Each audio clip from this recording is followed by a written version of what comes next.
চাকরি পরীক্ষা এবং সাধারণ জ্ঞান এবং সামাজিকভাবে বিভিন্ন বিষয়ে আমরা সবসময় একটা প্রশ্ন সামনে আসে, সেটি হচ্ছে জিআই পণ্য। জিআই পণ্য কি এবং জিআই পণ্য কাকে বলে, এই বিষয়ে আজকে আলোচনা করার চেষ্টা করতেছি। আমি নাজিমউদ্দিন রনি। শুরুতেই আপনাদের সবাইকে স্বাগতম। আসসালামু আলাইকুম। জিআই পণ্য হচ্ছে জিওগ্রাফিক্যাল ইন্ডিকেশন, অর্থাৎ একটি পণ্যকে ভৌগোলিকভাবে চিহ্নিত হতে হবে। কোনো একটি দেশের পরিবেশ, আবহাওয়া, সংস্কৃতি যদি কোনো একটি পণ্য উৎপাদনে ভূমিকা রাখে সেটিকে তাহলে ওই দেশের ভৌগোলিক নির্দেশক পণ্য হিসেবে স্বীকৃতি দেওয়া হয়।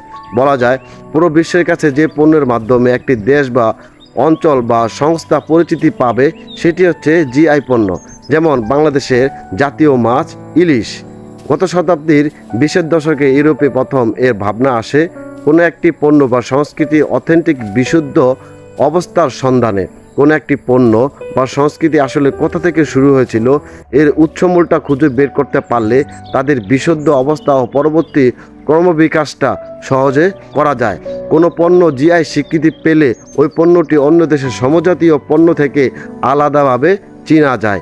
পণ্যের বিশ্বব্যাপী ব্র্যান্ডিং করা সহজ হয় এবং এই পণ্যের আলাদা রেপুটেশন পাওয়া যায়। বিশ্ববাজারে উৎপাদনকারীর পণ্যের জন্য ভালো দাম পান।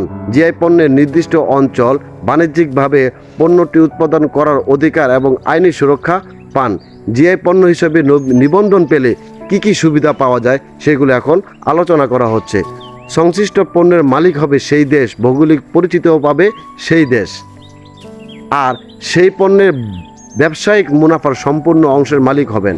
আন্তর্জাতিক অঙ্গনে এসব পণ্যের মালিকানা বা সত্ত্ব আর কোনো দেশ দাবি করতে পারবে না। দেশের মধ্যেও অন্য কোনো এলাকা জনগোষ্ঠী এই পণ্যের মালিকানা পাবে না।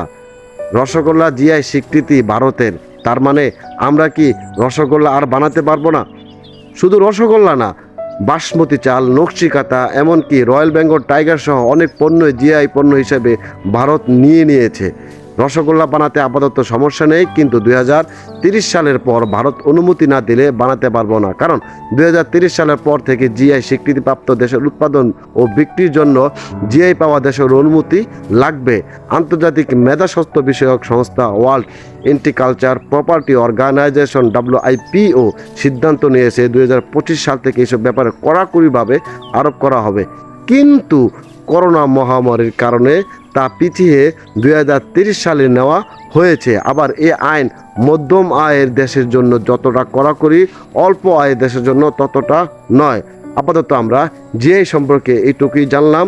এর বাইরে যদি আমার ভুল হয়ে থাকে আপনি অবশ্যই কমেন্টে তা সংশোধন করে দেবেন। আপনার মন্তব্য সাদরে গ্রহণ করা হবে।